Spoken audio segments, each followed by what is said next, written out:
안녕하세요. 오늘 뉴스레터의 주요 내용은 다음과 같습니다. 1. 기록 계약. 2. 핵잠수함 수출. 3. 한국으로 몰려드는 나라들. 한국이 수십조 원에 달하는 역대급 규모의 잠수함 수출에 성공할 것 같습니다. 거래 대상은 자원 대국 호주인데요. 현재 호주는 자국의 신형 재래식 잠수함 도입 사업을 추진하고 있습니다. 즉, 현 세대의 가장 강력한 디젤 잠수함을 만들 신뢰할 수 있는 파트너를 다급하게 찾고 있습니다. 오커스에서 제공한다는 원작에 꽂혀서 무리하게 기존 사업을 뒤엎었다가 발생한 잠수함 쇼크를 수습할 구원투수를 찾는 것입니다. 그런데 놀랍게도 2022년 10월 현재를 기준으로 호주를 구원할 수 있는 나라는 전 세계에서 대한민국이 유일합니다. 이는 절대 과장이 아닌데요. 왜냐하면 현재 호주에게 잠수함을 팔 수 있는 나라 중 호주의 입장을 가장 맞춰줄 나라가 대한민국뿐이기 때문입니다. 따라서 호주가 만약 재래식 잠수함 사업을 재개한다면 한국이 사업을 수주할 가능성이 매우 높습니다. 하지만 세상에는 공짜가 없습니다. 모든 사업에는 자칫 잘못했다가는 큰 피해를 볼 수 있는 리스크가 존재합니다. 일단 수주에 성공하면 무조건 대박처럼 보이는 호주의 잠수함 도입 사업에도 이런 리스크는 존재합니다. 그 이유는 바로 조건입니다. 현재 호주는 만약 디젤 잠수함 도입이 재개될 경우 완전한 기술 이전과 더불어 모든 잠수함을 호주 조선소가 호주에서 건조해야 한다고 주장하고 있습니다. 심지어 중국에 대응해야 하니 빨리 만들어야 한다는 기한까지 붙였는데요. 그래서 과도한 기술 이전과 무리한 건조 일정을 무턱대고 맞춰주려다가 버는 돈보다 무언가를 더 잃는 참사가 일어날 수 있습니다. 심지어 최근 비슷한 일도 있었는데요. 바로 인도의 P-75I 사업입니다. 이 사업은 총 사업 규모가 10조 원에 달하는 인도의 라이선스 잠수함 도입 사업이었습니다. 하지만 인도의 말도 안 되는 요구를 들은 기업들이 수지 타산이 맞지 않는다며 입찰을 포기했고 결국 2022년 10월 현재 사업 폐기에 대한 논란이 일고 있습니다. 그러니까 호주가 제시할 조건이 부당하다면 호주의 잠수함 도입 사업 역시 인도의 P-75I 사업처럼 사업이 파탄 날 수 있다는 것이며 무턱대고 사업에 참여한 한국이 피를 볼지도 모릅니다. 그러나 반대의 의견도 있습니다. 이런 식으로 위험을 피하다 보면 결코 성공할 수 없기 때문인데요. 세상에 공짜는 없으며 도전 없이 일확천금을 내는 것은 불가능합니다. 즉, 큰 돈을 벌려면 어떤 일이든 시작해야 하는 것은 당연한데요. 그러니 호주의 잠수함 도입 사업은 위험하더라도 시도해야 할 사업이라는 뜻입니다. 게다가 호주가 내건 조건을 잘 활용하면 오히려 엄청난 혈맹을 얻으면서 한국이 큰 이득을 취할 수 있습니다. 하지만 이렇게 말씀드려도 뒷배경을 모른다면 공감하기 쉽지 않으실 텐데요. 그래서 준비했습니다. 오늘은 한국이 호주의 잠수함을 파는 게 잃는 것보다 얻는 게 더 많은 이유에 대해 알아보겠습니다.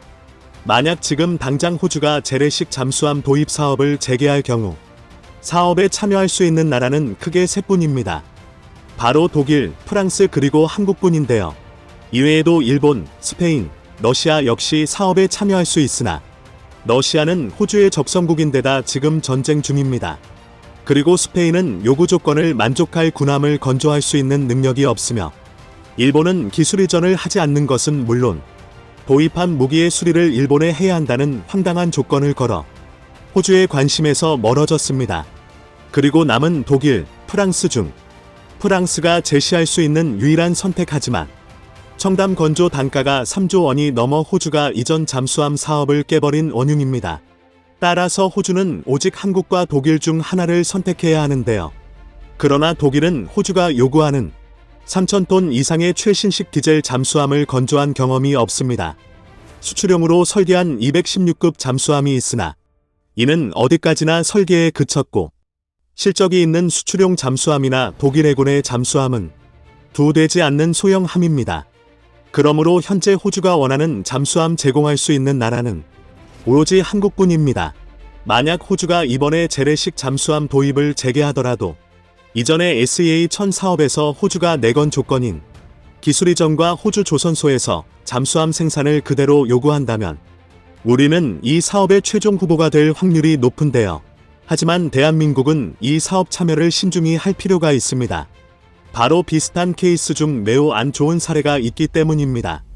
그 사례는 인도의 P-75I 사업입니다. 곧 다가올 2022년 12월에 인도에서 55억 달러, 우리 돈 7조 8,700억 원 상담의 초대형 잠수함 도입 사업 P-75I의 접수가 마감됩니다. 하지만 세계 방산기업들의 반응은 냉담합니다. 후속 지원까지 고려하면 10조 원이 넘는 막대한 이득을 취할 수 있음에도 아직 사업 참여를 검토 중인 기업은 전 세계에서 한국의 대우조선해양과 스페인 나반티와뿐입니다.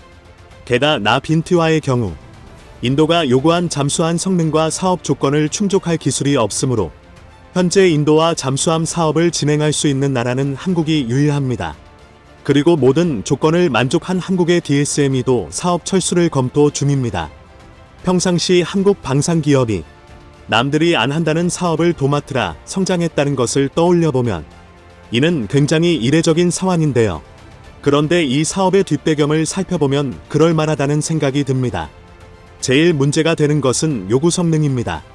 인도 해군은 P-75I로 획득할 잠수함이 최대만 킬로미터의 항속거리를 가졌으며 30일 이상 수중에서 작전이 가능하고 60일 동안 보급 없이 장기 작전이 가능해야 한다고 요구했습니다.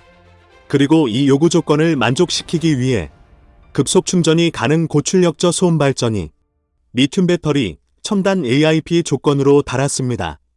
그런데 러시아와 스페인이 제안한 잠수함은 기술력 부족으로 이 조건을 만족할 수 없습니다. 2022년 10월을 기준으로 이 조건을 최소한이나마 충족하는 현역 잠수함은 지난 3월 9일 취역한 일본의 타이게 2급 잠수함 1번함 타이 게이뿐입니다. 이외에는 독일의 216급, 프랑스의 슈어핀 바라쿠다, 한국의 도산 안창호급 BATCH-2 등이 있으나 도산 안창호 BATCH-2를 제외하면 다른 나라들의 잠수함은 아직 수주조차 안 된 상상 속 군함입니다.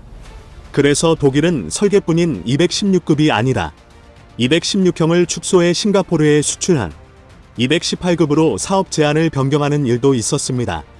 한마디로 인도가 요구하는 조건 중 하나인 지금 당장 실물이 있는 잠수함을 원할 경우 사실상 일본만이 인도와 협상할 수 있습니다. 그런데 문제는 일본도 충격적으로 되게도 그나마 실물이 있는 타이 게이조차 인도군의 요구를 완벽히 충족하지 못한다는 것입니다. 인도가 잠시간 잠수에 꼭 필요하다며 필수 조건으로 내건 연료전지 AIP가 없기 때문인데요. 그러므로 인도가 요구하는 모든 조건을 충족하는 잠수함은 현재로서는 2026년 해군에 인도될 도산 안창호급 BATCH-2가 유일합니다. 하지만 황당하게도 이렇게 대단 잠수함을 만들 수 있는 한국조차 인도의 요구를 들어줄 수 없습니다. 그도 그럴 게 인도는 2026년 이전에 초도함의 실물을 보기를 원하고 있습니다. 2022년 12월까지 사업 후보를 선정하고 2024년까지 최종 사업자를 선정한 뒤 2025년부터 잠수함 건조를 시작해 2026년에 건조를 마무리 지으라는 것인데요. 그런데 이런 조건은 상당히 어이없는 조건입니다. 인도가 요구하는 잠수함의 스펙은 현존하는 최상급의 스펙이며 또 이를 현실화하는 것은 최강의 잠수함을 보유한다는 뜻입니다. 그런데 인도가 요구하는 기한은 최신의 3잠수함이 아니라 바다낚시에 쓰는 통통배를 만들어도 이런 식이면 탈이 날 것 같기 때문입니다. 이런 상황은 세계 여러 방산기업도 다 그렇게 생각했는데요. 그래서 일본을 시작으로 독일 등 인도의 요구를 만족할 수 없는 나라들이 차례로 입찰을 포기했습니다. 하지만 수출 없이 먹고 살 수 없는 한국은 포기하지 않고 이 사업을 이어가려 했는데요. 그런데 이런 한국조차 인도의 추가적인 요구 조건 때문에 사업을 포기할 생각을 하고 있습니다. 대체 인도의 조건이 뭐길래 수출이면 자다가도 개는 우리 기업조차 학을 떼는 것일까요? 그 조건은 바로 라이선스 생산과 기술 이전, 그리고 품질 보증입니다. 인도는 이번 사업 이후 완전 국산 잠수함을 만들고 싶어 합니다. 그래서 잠수함 건조 과정에서 모든 기술을 제공해야 하며 잠수함을 인도에서 건조해야 한다고 주장했습니다. 인도 조선소에서 잠수함을 직접 만들어봐야 다음 잠수함을 제대 국산화할 수 있다고 생각한 것인데요. 하지만 이건 인도의 입장이고 한국이 보기에 인도의 조건들은 날강도가 따로 없는 것입니다. 그 이유는 잠수함에 잠자도 모르는 인도 조선소의 직원들을 데리고 세계 최강의 첨단 잠수함을 2년 만에 건조하라는 건 돌덩이를 황금으로 바꾸란 말이나 다름없는 먹지입니다. 더군다나 인도는 불과 2년 만에 만들어진 잠수함에서 하자가 발생하면 그 책임을 사업을 수주한 기업이 져야 한다는 황당한 조건까지 걸었습니다. 이래서야 사업이 제대로 될 턱이 없습니다. 이 때문에 현재 인도에서조차 P-75I 사업을 접자는 이들이 많습니다. 그런데 이런 문제들은 호주가 잠수함 도입을 재개했을 때 똑같이 발생할 문제입니다. 호주 조선소의 노동자들은 능력은 없으면서 파업을 일삼는다는 평이 많고 기술 이전 역시 무리하게 요구할 게 뻔합니다. 인도보다 훨씬 돈을 많이 주고 사업 기간이 비교적 길다는 게 그나마 위안거리지만 아무래도 불안감을 느낄 수밖에 없습니다. 하지만 다행인 것이 호주와 한국의 방산 협력은 인도와 한국의 방산 협력과 근본적인 차이가 있습니다. 바로 국가의 특성입니다. 사실 인도는 자원도 많고 인구도 많아 잠재력이 큰 국가입니다. 그래서 기술 이전을 받아 국산 잠수함을 만들면 모든 것을 스스로 할 생각을 하고 있습니다. 반면 호주는 자원은 풍부하나 사람이 적어서 모든 일을 스스로 할 수 없습니다. 그래서 호주는 무조건 기술을 달라고 윽박지르는 인도와 달리 여러 조건을 걸고 계속 같이 일할 파트너를 찾고 있습니다. 그러니까 단 한 번만으로 잠수함을 사고팔고 할 끝낼 관계가 아니라 이후로 계속 함께 잠수함을 공동 개발하고 생산하며 나아가 모든 방산 분야에서 함께 사업을 추진할 영구적인 동맹을 구하는 건데요. 이런 호주에게 자원은 없지만 뛰어난 기술과 사람은 있는 대한민국이라는 나라는 최고의 파트너입니다. 게다가 호주와 한국은 이미 K9 생산 공장을 호주에 건설하며 본격적인 안보 협력을 추진 중이며 레드백 등 추가적인 방산 협력이 추진되고 있습니다. 뿐만 아니라 중국이라는 공통의 적을 두고 있으며 서로 거리가 멀어 영토를 두고 다툴 일도 없습니다.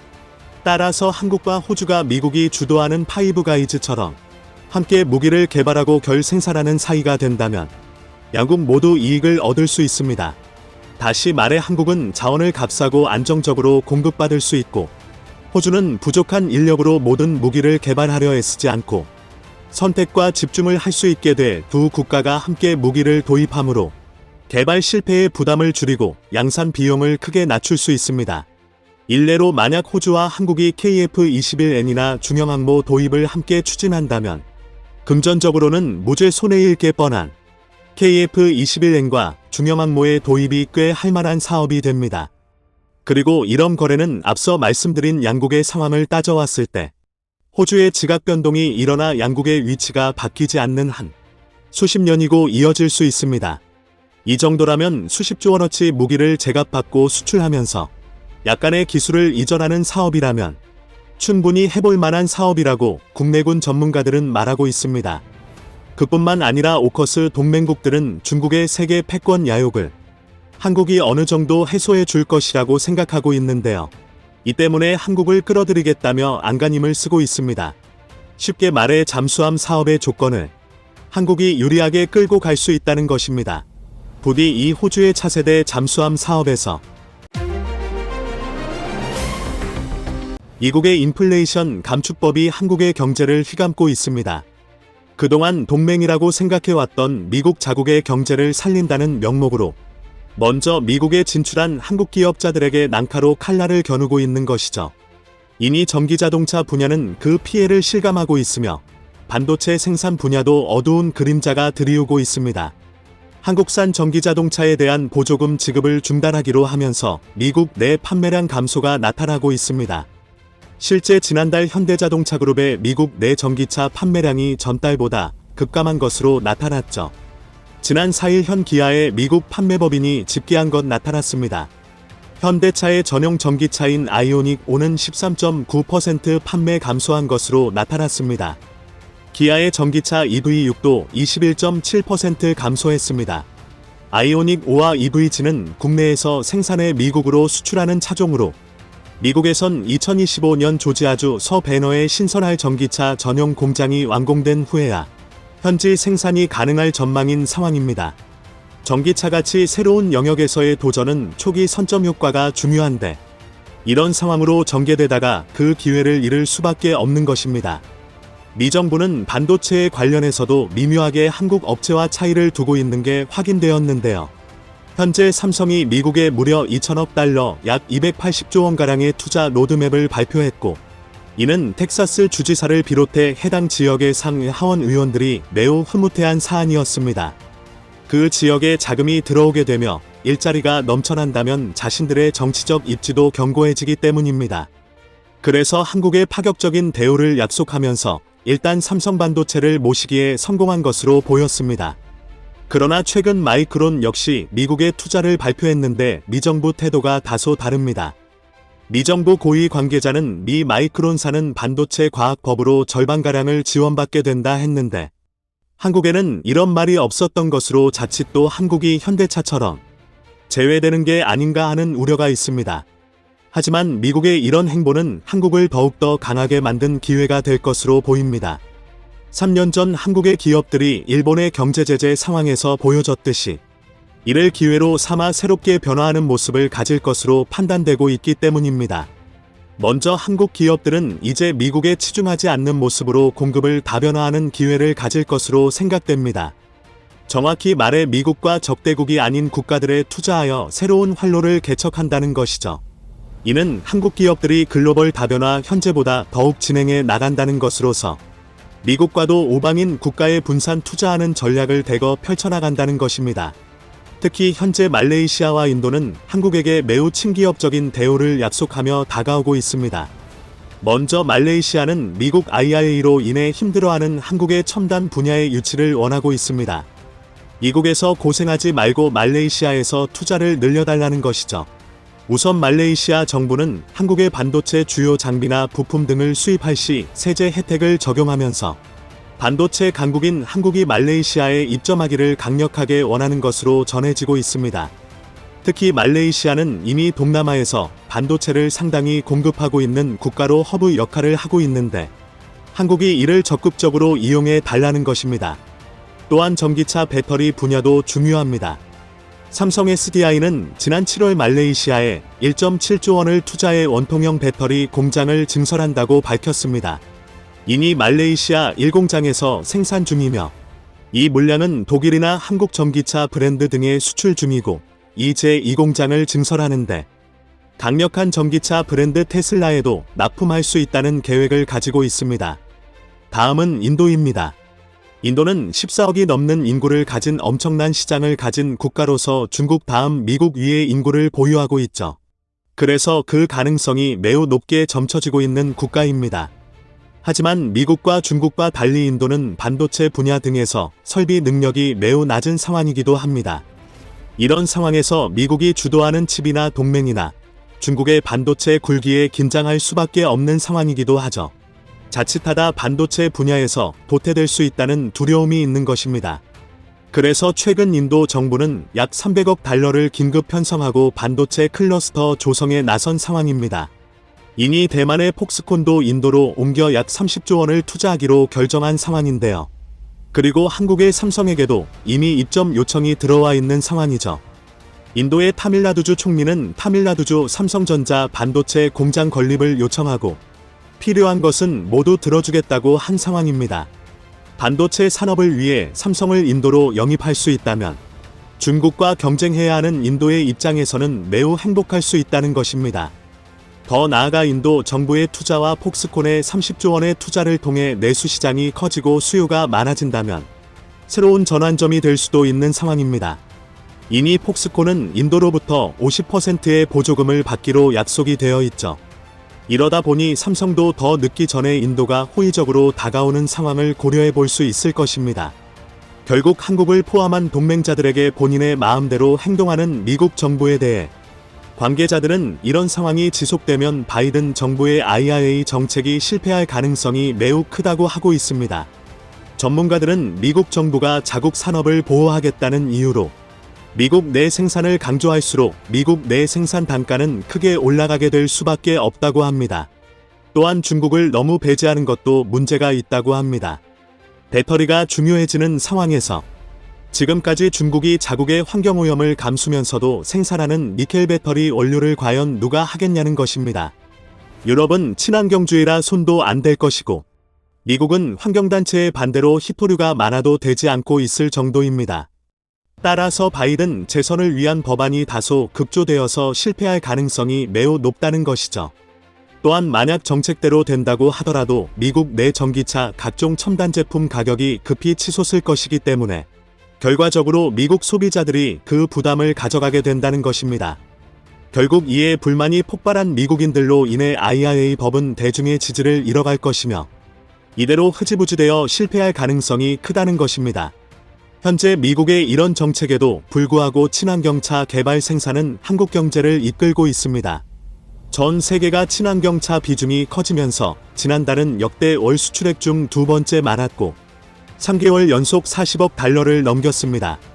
친환경차는 21개월 연속 늘었던 것입니다.